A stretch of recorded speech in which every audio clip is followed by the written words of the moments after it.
जय श्री राधे कृष्ण। प्यारे साथियों, आइए हम सब मिलकर कृष्ण से विनती करें।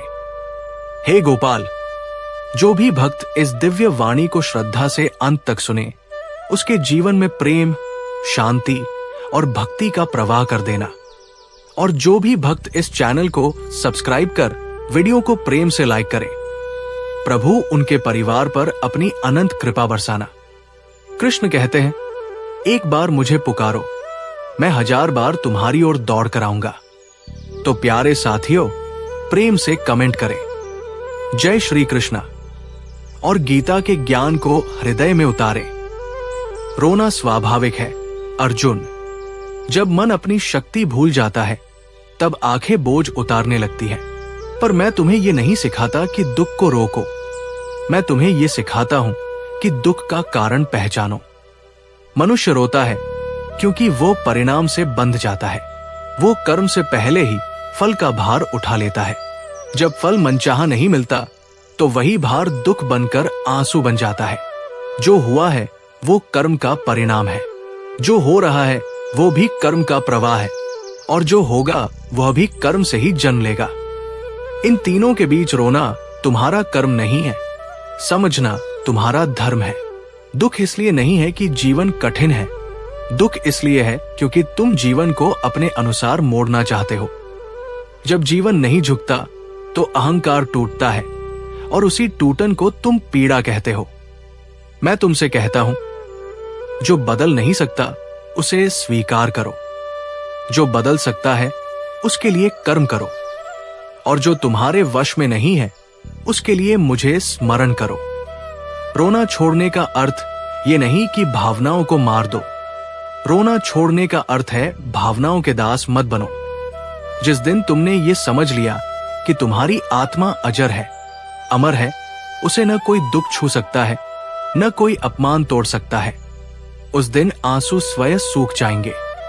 मैंने कुरुक्षेत्र में अर्जुन से कहा था, शोक मत कर, जो नष्ट होने वाला है वो नष्ट होगा। जो नष्ट नहीं होता वही तुम्हारा वास्तविक स्वरूप है। तुम शरीर हो इसलिए रोते हो, तुम मन हो इसलिए डरते हो, पर तुम आत्मा हो। इस स्मरण से बड़ा कोई औषधि नहीं। जिसने कर्म को पूजा बना लिया उसके लिए असफलता भी शिक्षा बन जाती है। जिसने सफलता को अहंकार बना लिया उसके लिए विजय भी दुख बन जाती है। इसलिए मैं कहता हूं, रोना छोड़ो, भाग्य को कोसना छोड़ो, बीते हुए कल से लड़ना छोड़ो। आज जो तुम्हारे हाथ में है वही तुम्हारा क्षेत्र है, वही तुम्हारा कुरुक्षेत्र है। जब तुम कर्म में डूब जाओगे तो मन को रोने का समय ही नहीं मिलेगा। जब तुम सत्य से जुड़ जाओगे तो असत्य से पैदा हुआ दुख टिक नहीं पाएगा। दुख समाप्त तब नहीं होता जब परिस्थिति बदलती है, दुख समाप्त तब होता है जब दृष्टि बदलती है। और जिस दिन तुमने ये जान लिया कि मैं हर कर्म में तुम्हारे साथ हूं, उस दिन तुम रोगे नहीं, तुम चलोगे शांत, स्थिर और निर्भय। क्योंकि जिसने कृष्ण को समझ लिया उसके लिए जीवन युद्ध नहीं योग बन जाता है। अर्जुन, मान लो एक व्यक्ति पूरी ईमानदारी से काम करता है, देर रात तक जागता है, अपनों का समय त्यागता है, अपने सपनों को दिशा देने की कोशिश करता है। फिर भी जब सफलता उसके द्वार तक नहीं पहुंचती तब वो पूछता है, मैंने गलत क्या किया? मैं कहता हूं, उसने कुछ गलत नहीं किया। उसने केवल ये मान लिया कि कर्म का फल तुरंत मिलना चाहिए। जैसे मां के गर्भ में शिशु समय से पहले बाहर आ जाए तो वो जीवित नहीं रह पाता, वैसे ही समय से पहले मिली सफलता भी मनुष्य को भीतर से कमजोर कर देती है। जो देर से मिलता है वो स्थिर होता है। एक मां को देखो, वो पूरी रात जागती है, अपने आराम को भूल जाती है, अपने शरीर की पीड़ा सहती है। वो ये नहीं पूछती कि बच्चा मुझे क्या देगा, वो केवल देती है, और उसी देने में उसका सुख छिपा होता है। जीवन में जो लोग हर रिश्ते में हिसाब लगाने लगते हैं वे दुखी इसलिए होते हैं क्योंकि प्रेम कभी लेन देन नहीं होता। जहां हिसाब शुरू हुआ वही पीड़ा जन्म लेती है। अब उस व्यक्ति को देखो जिसे अपमान मिला है। लोगों ने उसकी नीयत पर प्रश्न उठाए, उसके प्रयासों को छोटा बताया, उसके सपनों का मजाक उड़ाया।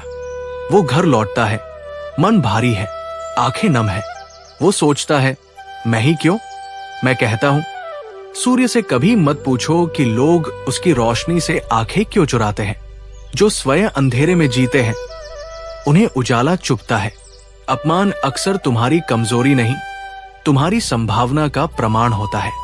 एक नाव को देखो जो तूफान में फंस जाती है। लहरें ऊंची है, हवा विपरीत है, दिशा साफ नहीं।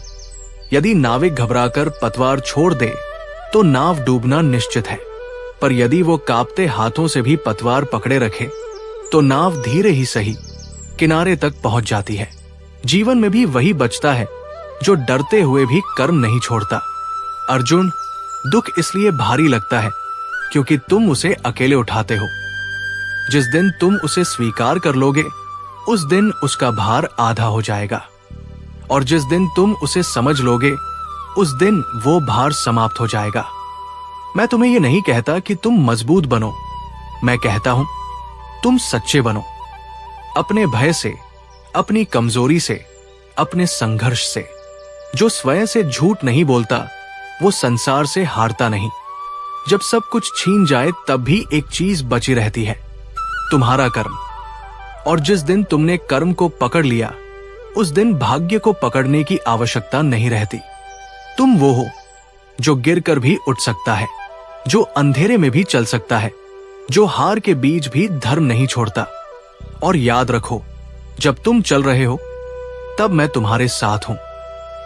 मौन में, संघर्ष में, और उस क्षण में भी जब तुम्हें लगता है कि कोई नहीं है, क्योंकि जिसने स्वयं को नहीं छोड़ा उसे कृष्ण कभी नहीं छोड़ता। अर्जुन, अब उस पीड़ा की बात करते हैं जो भीतर चुपचाप बैठी रहती है, जो दिखाई नहीं देती पर मन को हर क्षण दबाए रखती है। ये वो दुख है जो शब्दों में नहीं उतरता, जो आंसुओं से भी बाहर नहीं आता, जो मनुष्य को भीतर ही भीतर थका देता है। एक ऐसे व्यक्ति को देखो जो सबके सामने हंसता है, जिम्मेदारियां निभाता है, परिवार को संभालता है, पर रात को अकेले बैठकर शून्य को घूरता है। उसने किसी से कुछ मांगा नहीं, किसी को कमजोरी नहीं दिखाई, पर मन पूछता है, क्या यही जीवन है? मैं कहता हूं, थक जाना हार नहीं है, चुपचाप सहते रहना भी साहस नहीं है।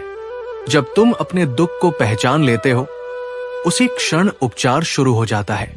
एक विद्यार्थी को देखो, वो मन से पढ़ता है, पर हर परीक्षा में अपेक्षा से कम अंक लाता है। लोग कहते हैं, इसमें काबिलियत नहीं।